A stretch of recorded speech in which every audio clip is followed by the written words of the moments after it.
Bonjour et bienvenue dans ce nouveau chapitre. Aujourd'hui nous allons voir les outils indispensables de Photoshop. Alors c'est parti.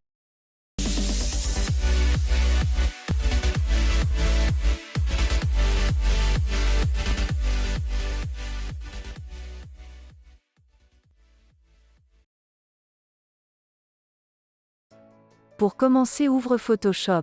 Rends-toi dans le dossier du chapitre que tu as téléchargé à partir du lien sous la vidéo. Ouvre le fichier du chapitre.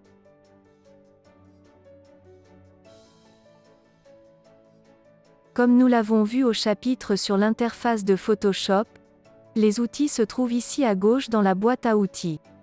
Mais avant de commencer à manipuler ces outils, il y a 3 choses dont tu dois absolument savoir. Premièrement, lorsque tu places ta souris sur un outil, une boîte de dialogue s'ouvre pour te donner le nom de cet outil, son raccourci clavier et sa fonction. C'est très utile lorsqu'on est débutant de savoir le nom des outils et leurs raccourcis. Deuxièmement, lorsque tu choisis un outil, tu peux paramétrer ses propriétés ici en haut dans la barre des options des outils avant son utilisation. Tu dois paramétrer ton outil avant de l'utiliser. Lorsque je change d'outil, tu remarques que les options de paramétrage changent aussi. En fait, chaque outil a ses propres options. Et enfin, certains outils sont rangés en groupes d'outils ayant plus ou moins des rôles similaires. Pour accéder à l'ensemble des outils d'un groupe, tu fais un clic droit sur cet outil. Une bande s'affiche à droite de cet outil contenant d'autres outils.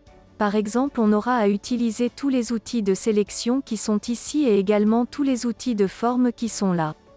Voyons plus en détail les outils les plus courants que nous allons utiliser. L'outil de déplacement raccourci clavier V. L'outil de déplacement, comme son nom l'indique, permet de déplacer des objets de ta composition. Par exemple, clique et maintiens sur cet objet puis déplace-le.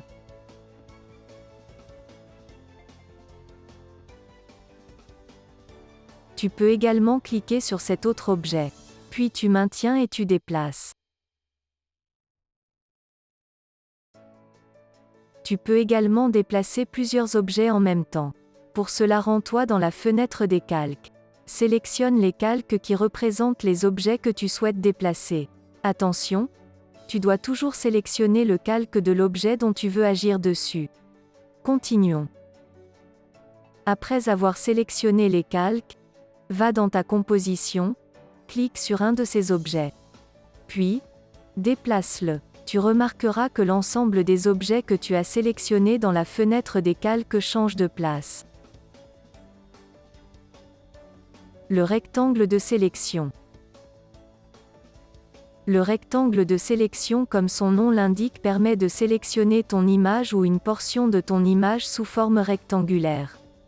Par exemple, sélectionnons la tête de l'homme sur notre image. Pour cela, choisis le calque correspondant à l'objet que tu veux sélectionner. Puis, dessine un rectangle englobant la partie à sélectionner. Voilà. Tu viens de sélectionner la tête de l'homme sur ton image. Tu peux faire de cette sélection ce que tu veux. Dans notre cas, copions la tête pour créer une copie conforme. Va dans le menu Édition.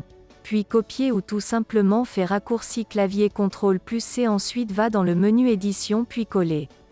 Un nouveau calque s'est créé dans ta fenêtre des calques. Il s'agit de la copie de la tête. Cette copie, tu peux également en faire ce que tu veux. Par exemple, tu peux la déplacer. Pour cela, tu utilises l'outil de déplacement raccourci clavier V. Si tu veux obtenir une sélection en forme de carré, il suffit juste d'appuyer sur la touche Shift de ton clavier lorsque tu dessines ton rectangle de sélection. Tu peux également faire une sélection en forme d'ellipse. Pour cela, fais un clic droit sur l'outil rectangle de sélection. Puis prends l'ellipse de sélection. Là, tu peux dessiner une ellipse autour de la partie que tu souhaites sélectionner. Si tu veux obtenir une sélection en forme circulaire, il suffit juste d'appuyer sur la touche Shift de ton clavier lorsque tu dessines ton ellipse de sélection. L'outil lasso. L'outil lasso permet d'effectuer une sélection rapide mais non précise. Prends cet outil, puis dessine une sélection autour de la partie que tu souhaites sélectionner. Tu remarqueras que la sélection avec l'outil lasso n'est pas du tout précise. Cet outil est utile en retouche photo. Il permet aussi de dessiner des formes irrégulières rapidement. On y reviendra dans le chapitre sur les formes. L'outil de sélection d'objets et l'outil de sélection rapide. L'outil de sélection d'objets permet de sélectionner des objets ou une partie de ton image. Il a la capacité de reconnaître les formes des objets. Mais nous ne l'utiliserons presque jamais car l'outil de sélection rapide est plus précis que lui. Fais un clic droit sur l'outil de sélection d'objets puis prends l'outil de sélection rapide. L'outil de sélection rapide reconnaît les formes des objets, les formes humaines et animales sur une image. Pour l'utiliser, clique puis glisse ton curseur sur les parties que tu souhaites sélectionner. Cet outil va reconnaître automatiquement les formes de la partie à sélectionner. C'est un outil très précis dont nous aurons l'occasion d'utiliser lors du détourage d'images.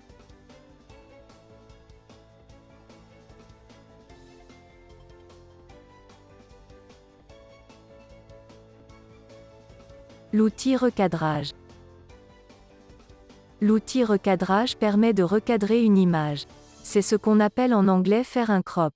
Il suffit juste de le sélectionner puis de redimensionner ton image à partir des bords.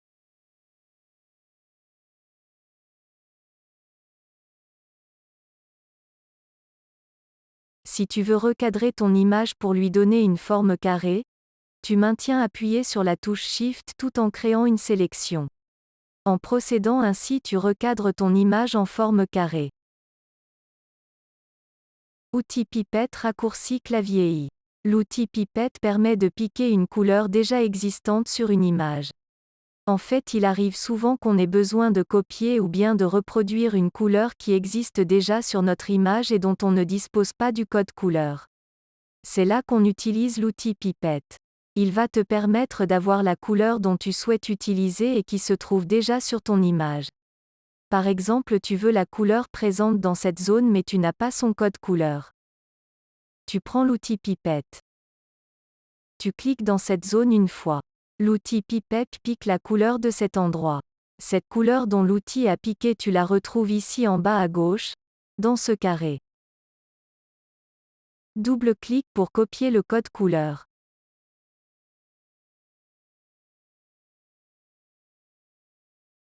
Si tu cliques ailleurs sur ton image, la pipette va piquer la couleur de ce nouvel endroit où tu as cliqué. La couleur de ce carré va instantanément changer. Tu peux récupérer ton code couleur. Il suffit de double-cliquer sur le double carré et de copier son code couleur. L'outil pipette est un outil ultra important. L'outil pinceau. L'outil pinceau permet de dessiner sur une image, sur un objet ou sur un calque. Crée un nouveau calque. Ensuite va ici en haut. Clique sur cette flèche orientée vers le bas. Un menu s'ouvre. Ici, tu as l'épaisseur de ton pinceau définie en pixels. Remarque, lorsque tu utilises l'outil pinceau, ton curseur prend une forme circulaire. Si cette forme circulaire n'apparaît pas, désactive la majuscule sur ton clavier et il apparaîtra. Le diamètre de ce curseur représente l'épaisseur de ton pinceau. Il s'agit du rayon d'action de ton pinceau. Si tu augmentes l'épaisseur de ton pinceau, le rayon d'action ou le diamètre de ton cercle ou bien de ton curseur va augmenter. Et inversement, si tu diminues son épaisseur, le diamètre va diminuer et le rayon d'action de ton pinceau va également diminuer. Comme épaisseur entre la valeur 600. Ici en bas tu as la liste de tes pinceaux. Va dans Pinceaux généraux et sélectionne le pinceau arrondi flou. Ici en bas tu changes la couleur de ton pinceau. Puis dessine sur ton image.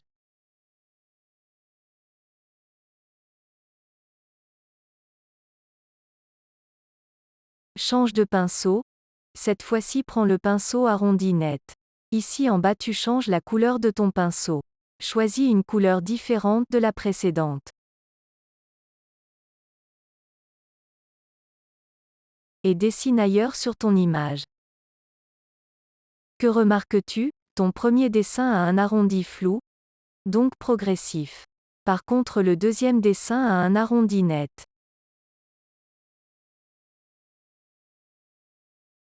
Les pinceaux peuvent prendre plusieurs formes.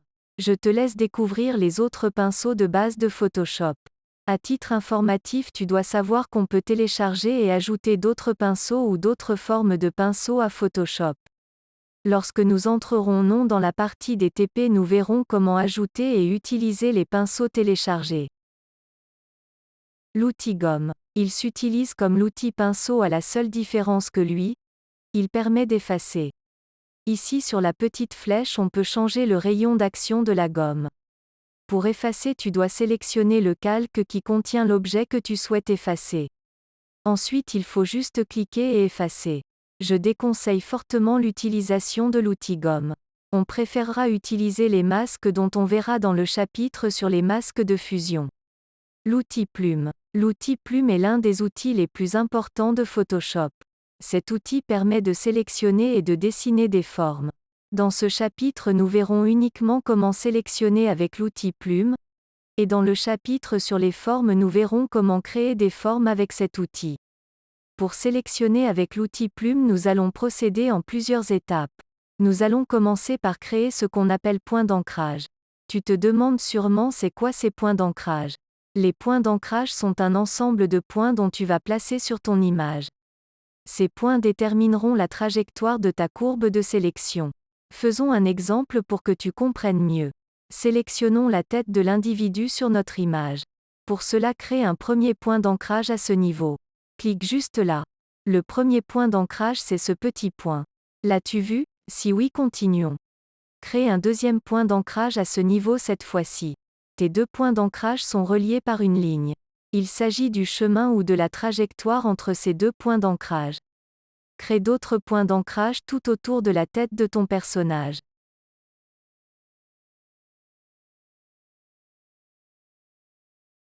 Dès que tu arrives au dernier point d'ancrage, clique sur le premier point d'ancrage que tu as créé au début pour fermer la sélection.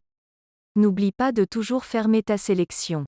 Maintenant tu vas transformer ce chemin en sélection. Pour cela fais un clic droit n'importe où sur ton image. Puis clique sur Définir une sélection. Et tu as une sélection autour de la tête du personnage. Tu peux copier, coller, supprimer ou faire ce que tu veux de cette sélection. L'outil texte. L'outil texte permet d'écrire du texte. Mais nous n'allons pas voir comment l'utiliser dans ce chapitre, car un chapitre lui est entièrement dédié. Les outils, rectangle, ellipse, triangle, et polygone. Nous n'allons pas voir ces outils dans ce chapitre car ces outils font l'objet du chapitre sur les formes. L'outil main et l'outil zoom. Commençons par voir l'outil zoom raccourci clavier Z. L'outil zoom permet d'effectuer des zooms avant, et des zooms arrière. Pour l'utiliser il suffit juste de le prendre et de choisir l'un ou l'autre de ces petits boutons. Le plus représente le zoom avant, donc agrandir. Et le moins, le zoom arrière, donc réduire. Choisis le plus. Fais un zoom avant sur un œil du personnage. Pour cela clique une fois sur son œil, et tu obtiens un zoom avant sur cette partie de ton image. Clique plusieurs fois pour effectuer des zooms avant. Pour faire un zoom arrière il suffit de prendre le moins, ici. Et tu cliques plusieurs fois sur l'image. Si tu utilises une souris qui a une roulette, il suffit juste d'appuyer et de maintenir la touche Alt de ton clavier et de rouler en avant pour faire un zoom avant. Et de rouler en arrière pour faire un zoom arrière. C'est cette manipulation que j'utiliserai tout au long de ce cours. Alt plus roulette avant, ou Alt plus roulette arrière. L'outil main, raccourci clavier H. Cet outil permet de se déplacer dans une image. Prends cet outil, clique sur ton image, et maintiens le clic enfoncé. Sans lâcher le clic, déplace le curseur pour te déplacer dans ton image. Ceci est une manipulation méga importante pour être rapide et gagner en temps. Pour la suite, utilise la manipulation suivante. Commence par choisir n'importe quel outil. Appuie sur la touche espace de ton clavier et maintiens. Clique et glisse pour te déplacer dans ton image.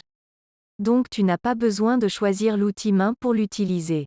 Tu appuies sur Espace, tu maintiens et tu te déplaces avec ton curseur dans ton image. C'est cette manipulation que j'utiliserai tout le long de ce cours. Conseils et astuces. Hormis l'exercice d'application de ce chapitre, je t'invite à t'entraîner sur tes propres images avant de passer au prochain chapitre. Exercice du chapitre. Exercice 1. Déplace le triangle dans le cercle 3, le disque dans le cercle 2, le rectangle dans le cercle 4, le carré dans le cercle 1. Exercice 2. Colorie le rectangle jaune à l'aide d'un pinceau de couleur rouge. Exercice 3. Efface le contenu du rectangle bleu. Exercice 4. Redimensionne l'image au niveau des lignes rouges. Nous venons de voir les outils qui te permettront de bien suivre ce cours jusqu'à la fin de cette formation. Mais bien entendu, il ne s'agit que des outils les plus utilisés. Nous aurons l'occasion de voir d'autres outils. À plus.